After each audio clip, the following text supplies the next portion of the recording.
Hai semuanya, kita pasti pengen kan bebas dari beban utang, hidup nyaman, dan nggak stres soal keuangan. Tapi gimana sih caranya? Nah, di sini aku mau berbagi beberapa tips simple yang aku yakin ini bakalan ngebantu kamu ngeraih hidup tenang dan bahagia tanpa stres keuangan. Jadi, kita langsung masuk ke pembahasannya, yaitu 6 cara hidup tenang tanpa stres keuangan. Cara pertama adalah buat anggaran. Kalau kita mau hidup tenang tanpa harus terus-terusan mikir uang, salah satu langkah paling dasarnya adalah bikin anggaran. Tapi jangan panik dulu, bikin anggaran itu sebenarnya nggak serumit yang dibayangin. Hanya butuh sedikit waktu dan perhatian aja. Pertama-tama, cobain deh buat ngecek semua uang yang masuk dan keluar dari kantong kita. Ya, semua uang, mulai dari gaji bulanan, pendapatan sampingan, sampai recehan yang biasa dipakai buat jajan. Kita bisa catat semuanya di buku catatan atau pakai aplikasi keuangan biar lebih gampang. Nah,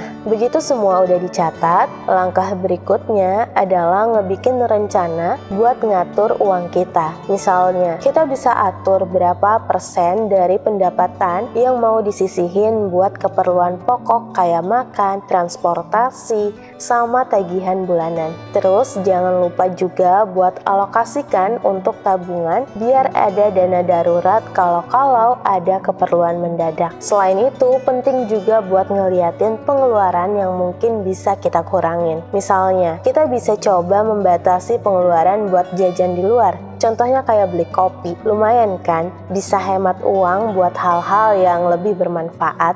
Oh ya, satu lagi yang nggak boleh dilupakan adalah revisi anggaran secara berkala. Kita bisa ngeliat lagi anggaran kita setiap bulan atau setiap beberapa bulan sekali. Nah, dari situ kita bisa lihat apakah ada pengeluaran yang berlebihan atau malah justru ada yang terlewat. Kalau perlu, kita bisa sesuaikan anggaran kita biar lebih pas sama kebutuhan sehari-hari. Intinya, bikin anggaran itu kayak bikin peta buat ngebantu kita ngarahin keuangan kita sendiri. Dengan punya anggaran, kita jadi lebih peduli dan hati-hati sama uang masuk dan keluar dan lebih gampang ngontrolnya. Jadi, jangan takut buat mulai anggaran meskipun awalnya mungkin agak susah, tapi lama-lama pasti akan jadi kebiasaan yang bermanfaat buat hidup lebih tenang dan teratur. Kedua, prioritaskan kebutuhan dari keinginan. Kamu harus bisa bedain mana kebutuhan, mana keinginan pas lagi belanja. Jadi gini,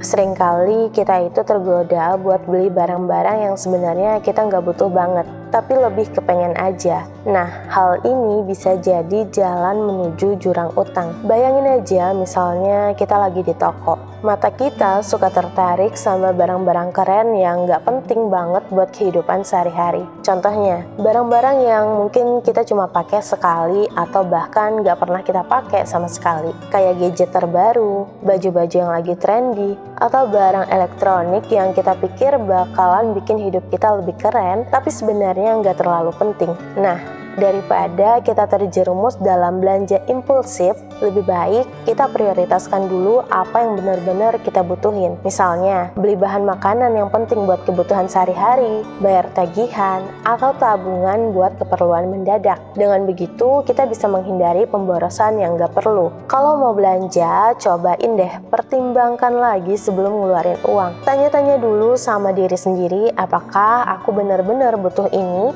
daripada langsung beli tanpa mikir panjang. Mendingan kita coba evaluasi lagi prioritas kita. Apakah barang itu bakalan benar-benar dipakai secara rutin atau cuma jadi pajangan aja di rumah? Nah, ini penting nih. Coba bayangin gimana rasanya kalau kita bisa ngehindarin utang cuma dengan ngurangin belanja yang gak penting. Pasti bakalan lebih tenang dan lega kan? Kita bisa punya kendali lebih atas keuangan kita sendiri tanpa harus mikirin cicilan atau bunga yang menumpuk.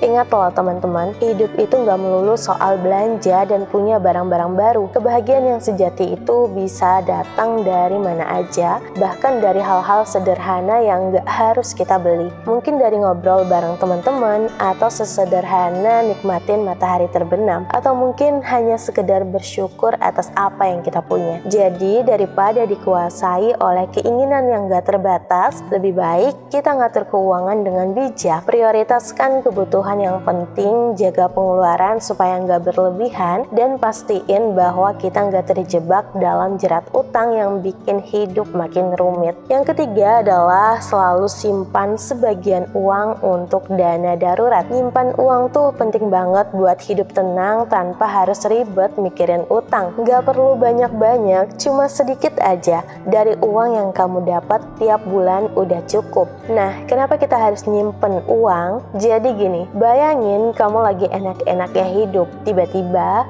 ada keadaan darurat yang butuh uang cepat. Nah, karena kamu udah punya dana darurat, kamu bisa langsung pakai itu dan gak perlu pusing cari sumber uang dadakan. Terus, nyimpen uang juga bisa bikin kamu lebih disiplin sama keuangan. Misalnya, tiap bulan kamu sisihin uang buat tabungan, itu berarti kamu udah ngasih komitmen buat diri sendiri supaya nggak boros-boros amat. Kalau tiba-tiba ada kesempatan bagus atau impian yang pengen kamu kejar, uang tabungan bisa ngebantu banget. Jadi nggak perlu lagi mikirin gimana caranya nyari uang dalam waktu singkat. Pokoknya nyimpen uang itu kayak jaga-jaga buat hal-hal yang nggak terduga. Nggak usah banyak-banyak, yang penting kamu bisa konsisten. Cara keempat adalah hindari utang konsumtif.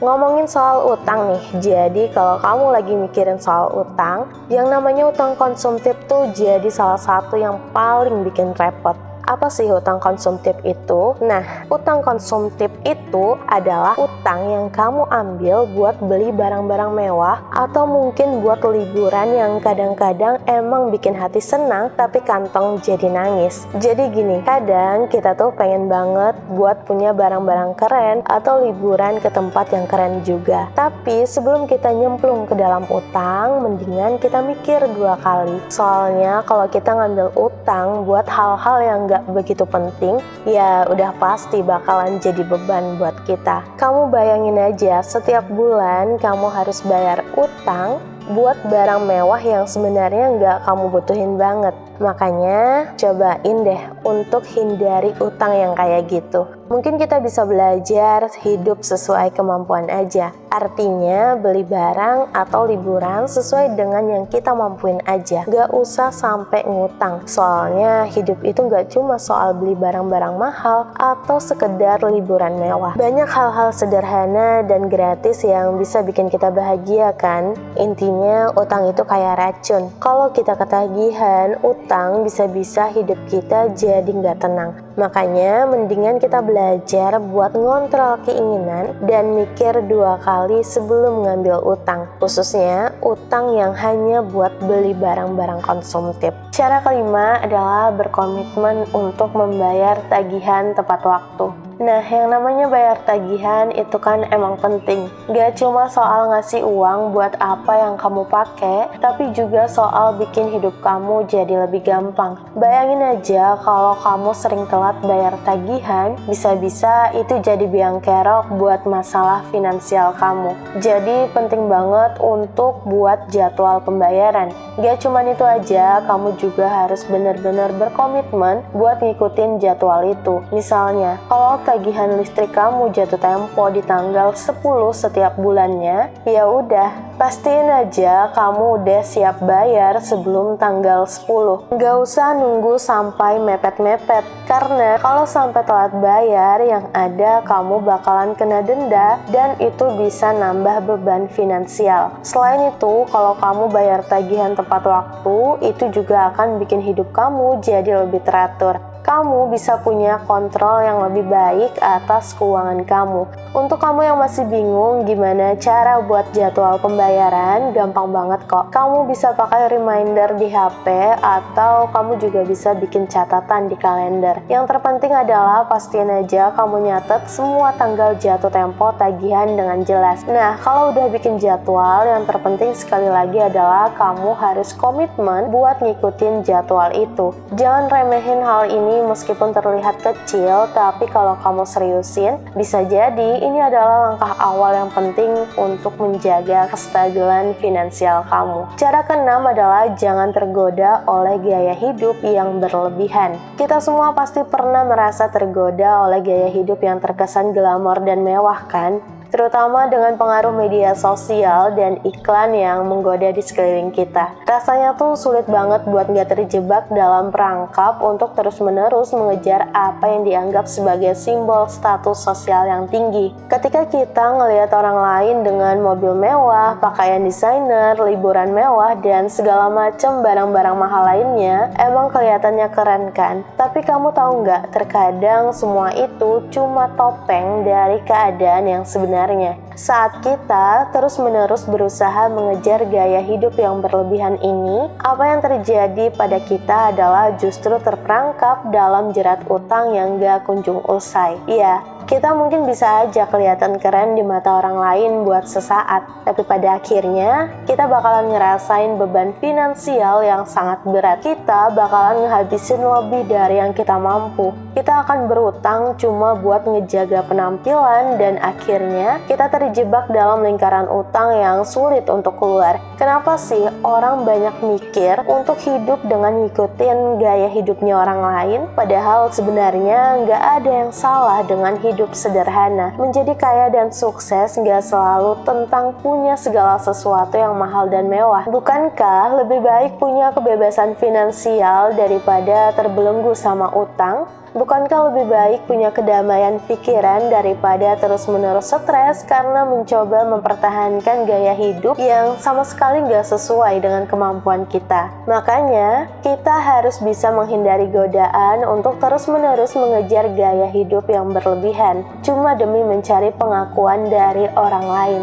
Yakin deh, nggak akan ada habisnya kalau hidup cuma nyari pengakuan orang lain. Mendingan fokus sama hal-hal yang benar-benar penting dalam hidup, kayak keluarga, kesehatan, dan hubungan sama orang lain. Cara terakhir adalah bersyukur atas apa yang dimiliki. Jadi gini, ketika kita bisa ngelihat dan ngehargain semua yang udah ada dalam hidup kita, rasanya kayak ada semacam kepuasan yang gak bisa digantikan. Bayangin deh, kadang-kadang kita itu suka lupa bahwa ada banyak hal kecil tapi berarti yang udah kita punya. Misalnya, rumah yang nyaman buat tinggal, makanan di meja setiap hari, keluarga yang sayang sama kita, dan teman-teman yang selalu ada di samping kita. Kadang-kadang kita terlalu sibuk mencari-cari apa yang belum kita punya, sampai-sampai kita lupa untuk bersyukur atas apa yang udah ada di depan mata. Dan tahu nggak, saat kita mulai bisa ngehargain itu semua, hidup bakalan jadi lebih adem dan gak terlalu ngotot dalam mengincar hal-hal baru yang sebenarnya gak terlalu penting. Contohnya, mungkin kita kadang ngerasa tergoda buat ngebeli barang-barang baru yang sebenarnya gak terlalu kita butuhin. Kita ngeliat teman atau tetangga beli barang keren, terus kita juga pengen punya yang sama. Tapi kalau kita bisa ngeliat dan ngehargain semua kebahagiaan kecil yang udah kita punya, kita jadi lebih bisa tahan godaan untuk belanja hal-hal yang gak perlu. Kita jadi gak gampang terpancing iklan-iklan yang cuma bikin kita gatel pengen beli. Bersyukur juga bikin kita lebih tenang dan gak terlalu stres. Kita jadi bisa fokus sama apa yang emang penting dalam hidup kita. Ketika kita udah bisa ngehargain semua yang kita punya, kita jadi punya sikap yang lebih positif terhadap hidup. Kita gak lagi ngerasa kurang atau gak puas dengan apa yang kita punya. Malah kita jadi bisa lebih menikmati setiap momen dalam hidup kita. Kita itu punya lebih dari yang kita sadari, dan saat kita bisa ngeliat dan ngehargain itu, hidup jadi lebih kaya dan berarti. Kita nggak lagi terjebak dalam lingkaran mencari-cari kepuasan dari hal-hal baru yang sebenarnya sekali lagi nggak begitu penting. Jadi mulai sekarang, mari kita berhenti sejenak, lihat sekitar dan bersyukur atas semua kebahagiaan kecil yang udah ada dalam hidup kita. Jadi itu dia 7 cara hidup tenang tanpa harus berutang dan tanpa stres keuangan. Terima kasih yang udah nonton sampai akhir, semoga bermanfaat. Kasih saran di kolom komentar topik apa lagi yang harus kita bahas pada video berikutnya.